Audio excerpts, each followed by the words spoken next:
Okay, somebody asked me on TikTok, I have a question. What do a cybersecurity engineer do, and what do I need to do to become one? Okay, what do we do? And okay, so this is a great question. I get this quite a bit. And feel free, D Truth, and all you other guys who are actual subject matter experts on this particular field, feel free to chime in, and we will talk to eDoug on TikTok about this. Number one, this is a huge field. When you say cybersecurity, it's actually a very big umbrella. Okay, cybersecurity, it consists of many different parts and pieces. You've got, I'm just going to enlighten you for a second. And this is a good thing, by the way, eDoug, because it's not all hacking. That's a big misconception. It's the coolest thing out there. And that's why on TikTok, on YouTube, the top guys you'll notice are all like hackers, are people developing from scratch cybersecurity standards or whatever, right? It's not all like that. It's not all like that. Let me just enlighten you on that. I'm gonna put you up on some serious game, okay? I'm gonna start off with something called red teaming. This is typically what you think of as a cybersecurity person. So let me switch screens here. And feel free, all you old heads out there who are already in this field, to enlighten us, give us more information and insight. I want to hear your insight into all of this. So this is what we call red teaming right here. This is like offensive security. This is like your hackers, your people attacking networks, and they have to be very technical. They have to really know what they're doing. They're very sharp. They're very creative. These guys are like the pilots of cybersecurity. Everybody wants to be these guys, but it's very difficult. It's one of the tops of the food chain. But once I describe this, you'll see that there's many tops of the food chain here in cybersecurity, because it's a very broad field. This is typically what you think of when you think cybersecurity, hacking. And then you got blue team. We'll talk about purple team in a minute. It'll make more sense if I talk about blue team first. Blue team is the guys who defend. These are the people who track data. They do threat hunting. They remove malware.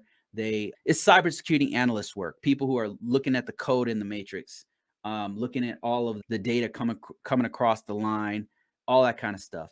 Purple team is a collaborative effort. It's a combination of both. And these are the people who are cooperating in the test. They're looking at both sides of the attack and the defense to figure out, how can we fix our stuff? How can we fix our organization? And like, they do vulnerability scanning, and they integrate all of their information that they gathered from the actual reports to make their system better. Now, I introduced you to 3 different parts of cybersecurity: red team, who are offensive security; blue team, defensive; and then a combination of the two. But let me just expand this out. Let me just show you why that's not all that there is. Okay, there's something called the information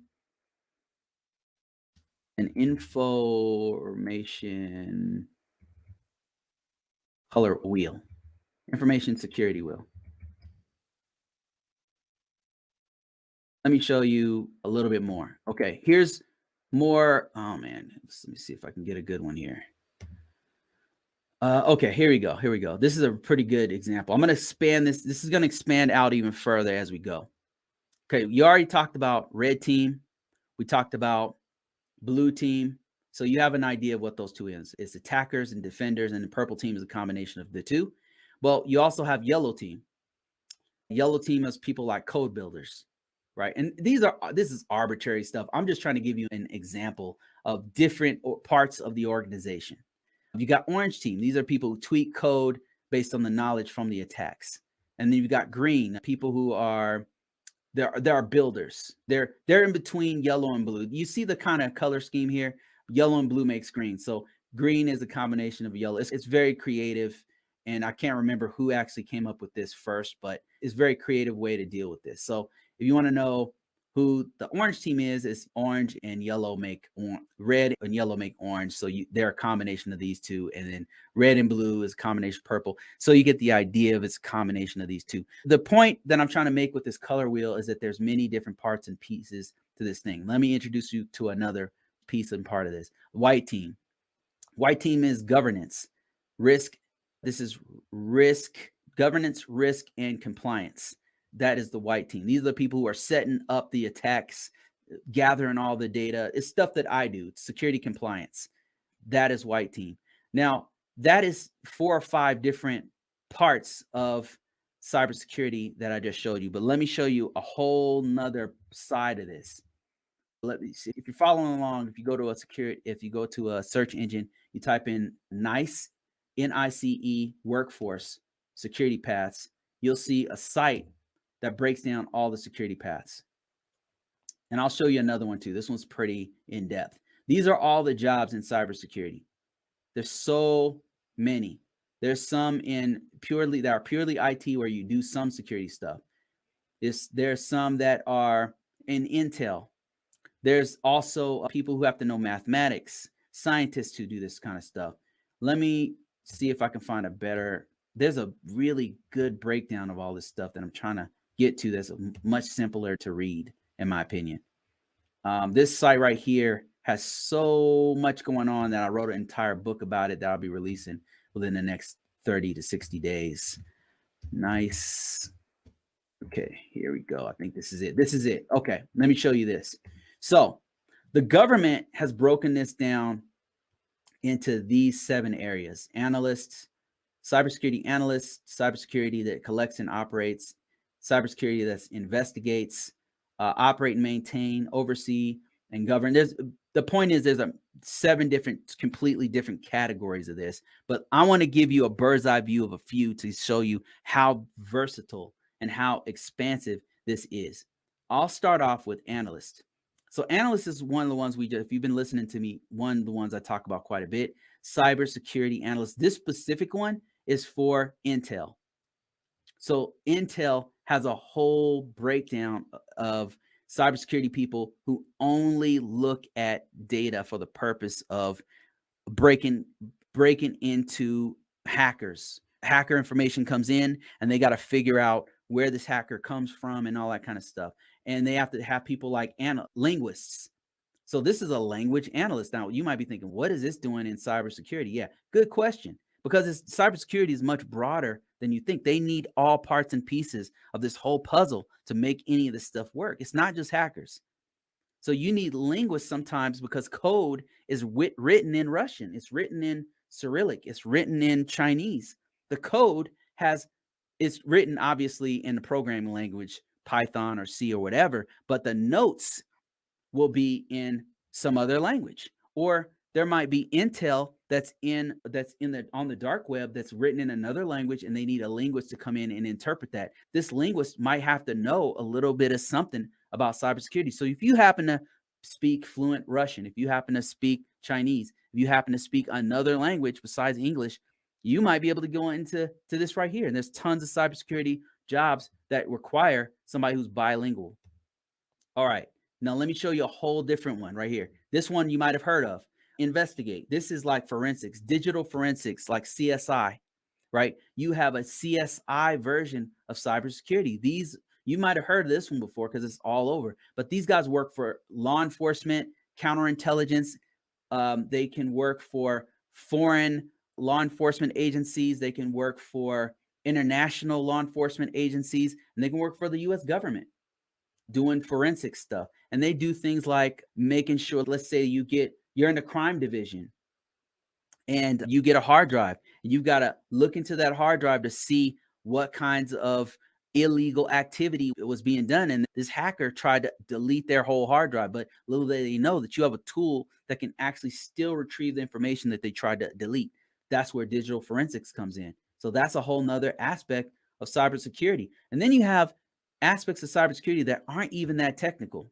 You got to know the basics of IT, but you're not doing a lot of hands-on stuff. Let me show you that one. There's a couple actually, but the one that I'm most familiar with is this one right here: govern, oversee, and govern.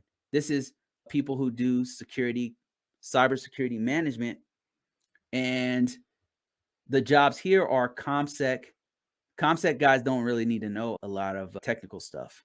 They need to know a little bit about the crypto keys, not cryptocurrency, crypto key management systems and things like that.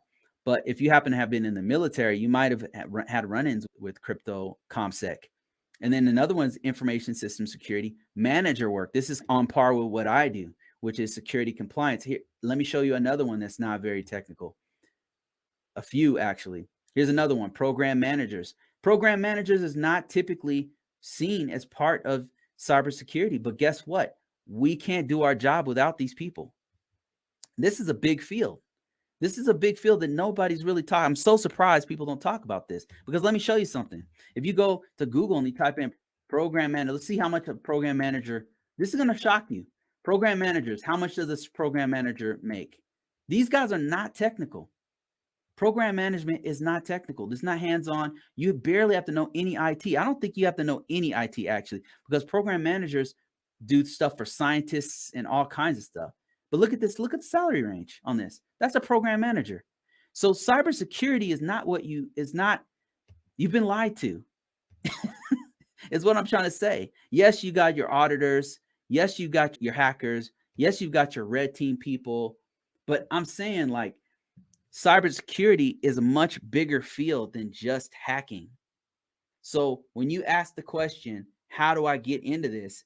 It really depends. It really depends on what you're trying to do in cybersecurity. I would tell you this, how do you get into it? If you really want to know cybersecurity, what you really want to do is start from the beginning. What's the beginning? The beginning is knowing how computers work. You got to know the basics of how computers work if you're trying to get into cybersecurity. Basics meaning how a computer has three main components. You've got a CPU, you've got RAM, and you've got storage. RAM is for the most simplest way I can explain it, is like short-term memory.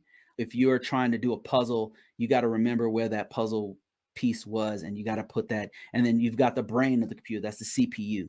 And then the storage is where you're storing your videos. Like you might be, if you're recording this video right now, it's going directly on your phone. That's going into long-term storage. Whenever you're looking through your files or your pictures on your, that's all going in. That's from storage. It's retrieving it from storage.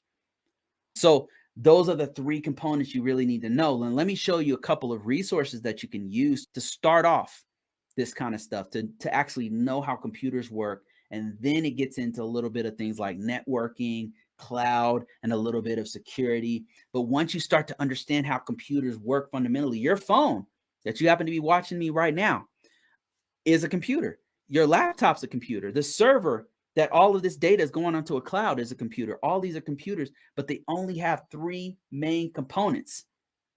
So let me show you where you need to go to actually start learning the basics of this stuff, because nobody gets in knowing nothing. You have to start from somewhere. Let me show you where I would start off if I were you. You got to know the basics. So I would use, I get mixed results from this. People say don't use it, but this is where I started. I started with CompTIA, and CompTIA has different tiers that you can start off with. What I like about it is that they break down the stuff you really need to know, and they have a beginner phase. So A+ certification is really a really good place to start on the basics of IT. All cybersecurity is based on information technology. Information technology is computers. You have to know about computers. Everybody has to know a little bit of something about this. Even your most non-technical person has to know something about information technology. So here's one of the places you can start. I'll show you a couple of other ones, but here's one. So CompTIA A+, you don't even have to get this certification if you don't want, but I would, because it's a pretty good certification. You can actually get an entry-level position with this certification alone. And I can prove that. A lot of gurus are saying, oh, don't get the security, don't get the CompTIA A+. I'm telling you, it's still hot certification. It's still hot. It can still get you in a help desk position, especially with the government. Anyway, so they're teaching you hardware, networking, mobile devices, operating systems, how operating systems work with the hardware. And they're showing you, they're going through not just Windows, but Mac, Chrome, Android, troubleshooting, virtualization and cloud computing, security, and other basic things that you need to know. Now, this is, if you actually do take the certification, it's actually two different certifications. And it's not easy if you're starting off from scratch. It's really not easy. It wasn't easy for me when I first started it. But if you really don't know anything at all about IT, nothing at all, then what you probably want to start off is something even more fundamental, which is IT fundamentals. This tells you about the jargon. If you really have no idea, if you are a IT dummy, you don't know anything about it, you might even want to just start with this. And this certification will not get your foot in the door in a job, but it's a great place to start to actually get to understand this stuff before you go to the A+ certification. So it's actually a cheap certification, but it's going to tell you the IT concepts and terminology, the infrastructure, software, applications, security, database fundamentals, software development, and a lot of the terms are really important because that's a gotcha. That's what makes it really hard is the terminology. Look at this. You don't need any prior experience to actually take this certification if you want it. This certification is not going to get you jobs like an A+ might, but it's a great place to start. So that's 2 different certifications right there. Another one you might want to try that I'm hearing a lot about, and I don't have this particular certification, but it's called Google Support IT. This also is telling you basics about, and it's on Coursera right here. So this one right here, it allows you to enroll for free. And check this out. This certification is getting people jobs. This is one of those ones that's going to get you jobs. And there's tons of, look at all these people who've taken it. This can get you in the door, and so can A+. I would argue that A+ is better, but this one's the one that's hot right now that everybody's talking about. So this is another one that you should check out. If you're trying to get into this field, you got to start from somewhere. And one of the main places that you could start from is one of these certifications. You don't necessarily, I say all this to say you don't necessarily have to go to a college. I know how it's really expensive to go to college and some people can't afford it. If you can go to college, I would say that was the best course of action that you could do. If you can afford it, I would go to, if you have the time and the money and the energy to do it, I would go get a bachelor's degree in information technology or information systems security or information systems. And then as I'm working on my bachelor's degree, don't waste. I'm not going to say master's degree is a waste of time, but you can make 100,000 with a bachelor's degree. That's all I'm saying. A+ will get you on the job as of an entry level position. Associate's degree will get you in an entry level position, but a bachelor's degree will get you, can make you 6 figures. While you're working on your bachelor's degree in IT, be working on some sort of certification while you're, and then also be working on getting some real world experience. Now, if you're wondering like, Bruce, how do I do all of that? I did it. I did at a full-time job. I was in the military, where I was full-time in the military, had a kid, and I was going to school, and I was working in IT. Like it's ridiculous. And I was working IT in the military, mind you, but it was hard. So, and I went to 2 different war zones. If I could do it, you can do it. Like I just stopped at nothing to learn what I needed to know, learn. I knew this field's going to blow up, and it did. It did really well. So if I can do it, you can do it. You just got to put the time in. Okay, I think I beat that one to death.